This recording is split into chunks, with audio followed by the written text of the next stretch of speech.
Bonjour, alors il y a très longtemps je vous avais présenté une figurine de Bubblegum Crisis. Il s'agissait de Pris. Il me semble que c'était au un quart, voire au un sixième, je sais plus. En tout cas c'était une grosse figurine. Et je l'ai faite il y a très longtemps. Sur le moment j'en étais assez content, maintenant beaucoup moins.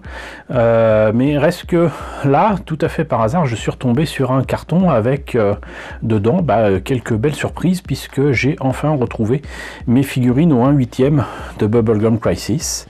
Avec cette particularité, c'est que ces figurines, je les avais trouvées à différents moments où des boutiques se débarrassaient de kits en soft vinyle qu'ils pensaient être des officiels et qu'ils ne l'étaient pas. Mais pour Bubblegum Crisis, je n'avais strictement rien. Et donc du coup, je me suis dit, c'est l'occasion qui fait le larron.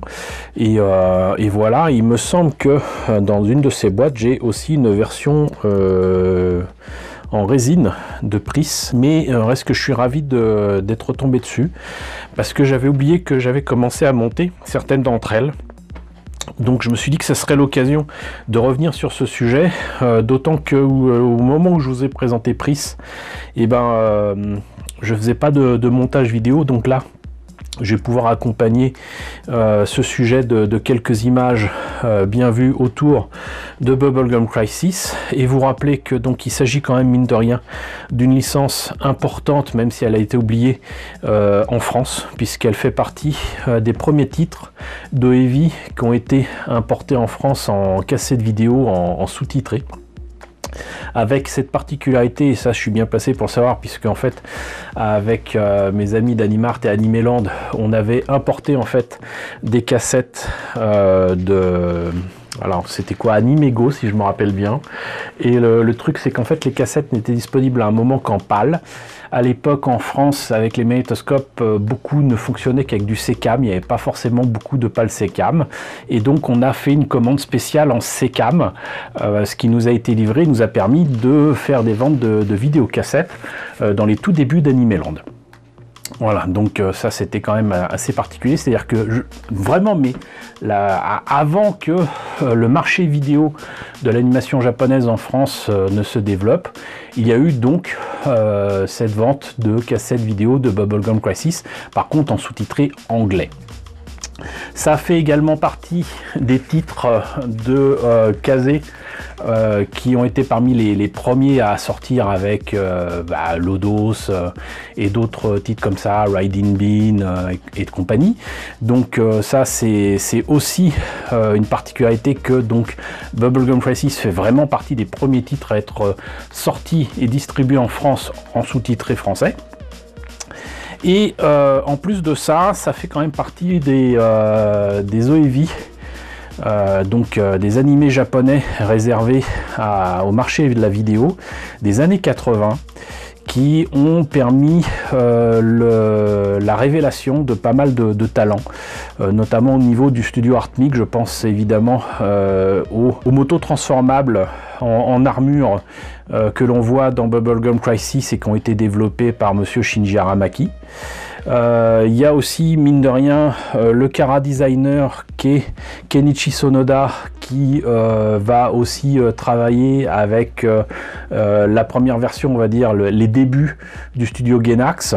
Et beaucoup de choses à dire aussi autour de la musique, des chansons, de ces OEV, des références, hommages, voire pompages à de nombreux films des années 80, que ce soit Blade Runner dans un premier temps, Terminator dans un second temps, quantité d'autres choses qu'on peut révéler très facilement dans ces OEV, y compris Christine, le film de John Carpenter qui adaptait le roman de Stephen King. Mais voilà, donc c'est vraiment un titre extrêmement important des années 80, un titre qui a permis de développer le début du marché de l'animation japonaise en France en vidéo, tout début des années 90.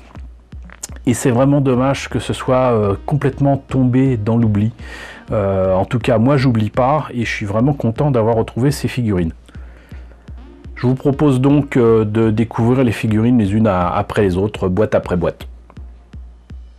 Alors, on va commencer par Cilia.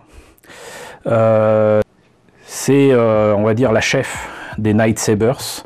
Donc c'est elle qui a fourni les armures et la technologie utilisée par son groupe de, j'allais dire, de copines justicières d'une ville du futur qui est ni plus ni moins que Méga Tokyo en 2032. Et donc apparemment c'est son père qui aurait développé cette technologie, voilà. Mais c'est elle qui l'utilise, c'est la plus âgée du groupe. On la voit pas nécessairement beaucoup, mais elle a un rôle important. C'est une figurine qui est très clairement une figurine pirate. Ça reprend donc une figurine qui, si je me rappelle bien, est donc en soft-vinyle. Je vous rappelle que le soft-vinyle, c'est quoi? C'est une matière un peu souple qui est en plus creuse, qu'il faut faire gaffe quand on la coupe, mais permettait dans les années 80 et 90 de faire des figurines pas trop chères et parfois articulées. Notamment des licences comme Patlabor ont beaucoup utilisé ce genre de produits. Les débuts de Gainax, pareil, Bubblegum Crisis, pareil. Ça permettait quand même d'avoir des produits beaucoup moins chers qu'en résine. Par contre, ça vieillit extrêmement mal. Voilà, je vous en ai parlé quand même assez souvent. Et donc, comme c'est un produit pirate, ben, on n'a rien d'autre à montrer au niveau de la boîte.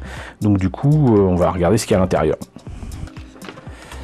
Alors, on a là un papier qui indique comment procéder pour monter la maquette et comment travailler le soft vinyle. Enfin bon, c'est en anglais. Voilà donc la notice qui présente en fait uniquement les pièces et rien d'autre. Pour le montage, bah faut repasser, voilà, déjà ça commence bien, vous voyez. Je doute que le modèle original ne propose pas au moins un minimum de montage. Mais donc là il est écrit Hobby Workshop, à mon avis c'est pas la vraie marque. Alors je sais plus si c'est Kyodo ou B-Club qui faisait ça, mais bon, en tout cas voilà ce que c'est supposé donner à la fin. Et sinon donc j'avais commencé à peindre tout ça.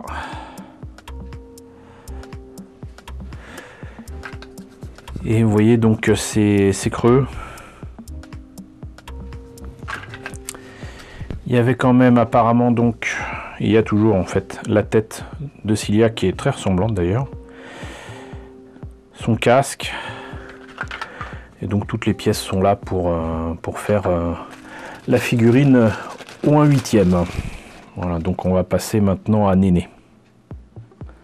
Alors Néné, qui fait partie donc du groupe des Night Sabers, c'est je crois la plus jeune du groupe. Pour autant c'est aussi une jeune policière, c'est la seule à vraiment faire partie des forces de l'ordre, c'est-à-dire que en journée visiblement elle sert des cafés à ses collègues policiers qui passent leur temps à chasser des boomers qui sont en fait des comment dirais-je, des cyborgs qui peuvent parfois mener à mal la population de Méga Tokyo.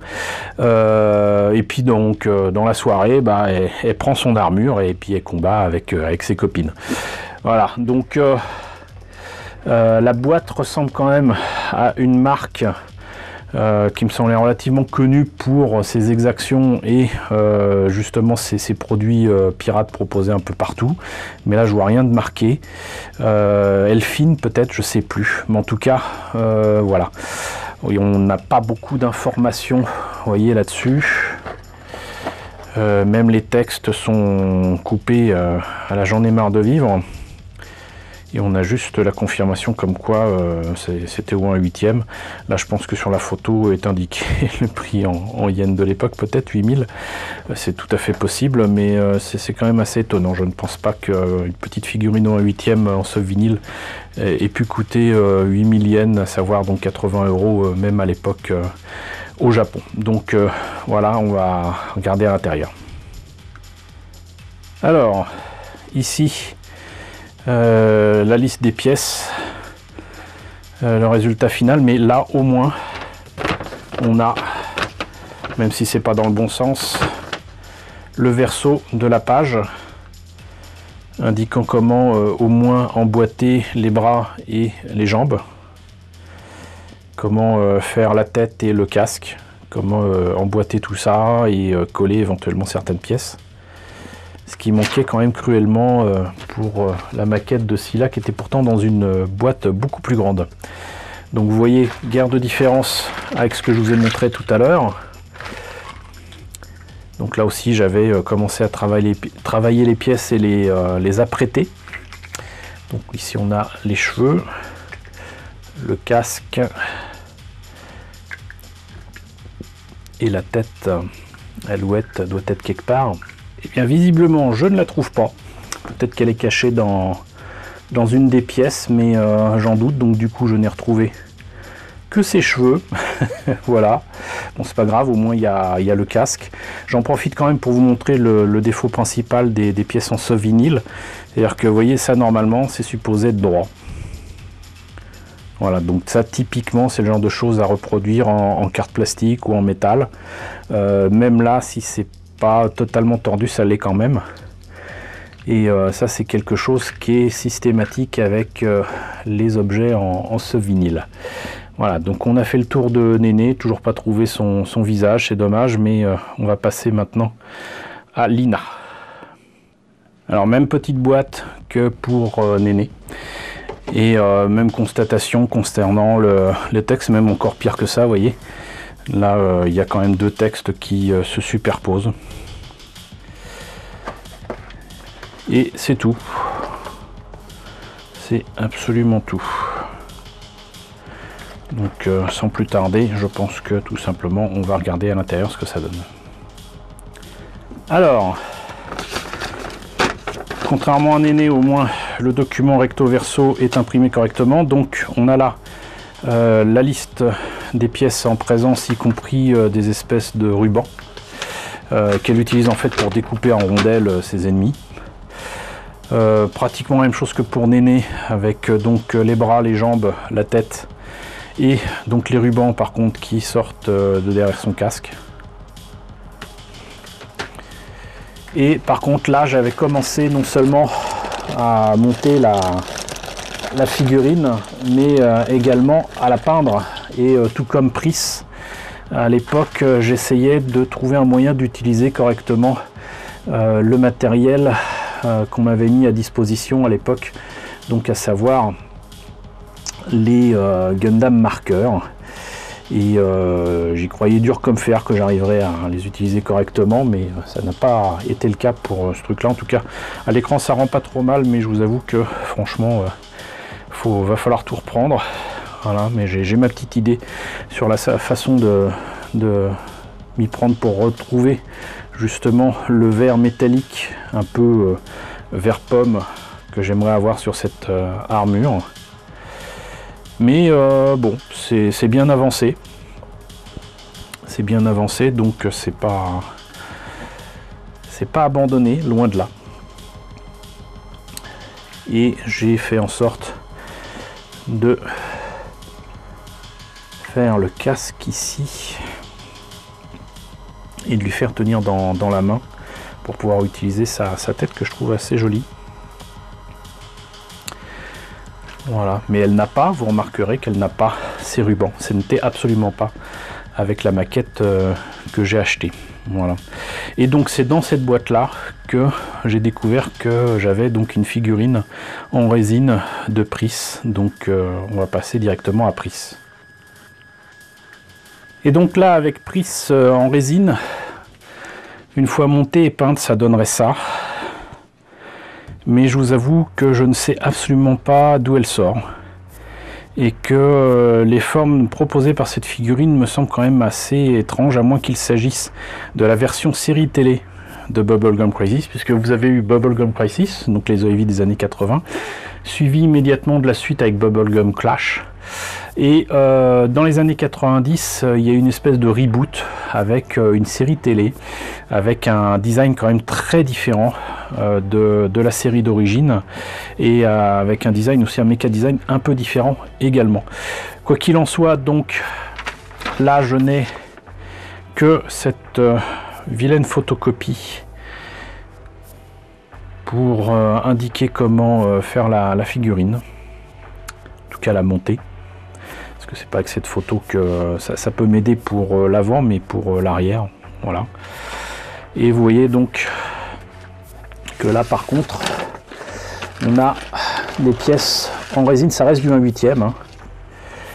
Mais a priori ça vieillira quand même un peu mieux. Et ce que j'apprécie par contre, c'est que même si c'est un recast, très clairement, ça s'emboîte à la perfection.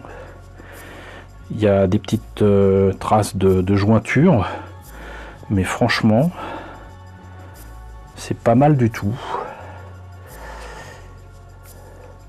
Il doit manquer le coup ou quoi. Le seul truc, c'est que par contre du coup là on n'a que l'armure, on n'a pas de version avec la tête de Pris sans son casque. C'est un peu dommage, mais voilà, c'est apparemment une belle figurine quand même. Et bien voilà, on a fait le tour de mes figurines de Bubblegum Crisis au 1/8e. 3 en ce vinyle, une en résine, toutes pirates, vous l'aurez remarqué. Donc il y en a au moins 2 d'entre elles où il manque des pièces.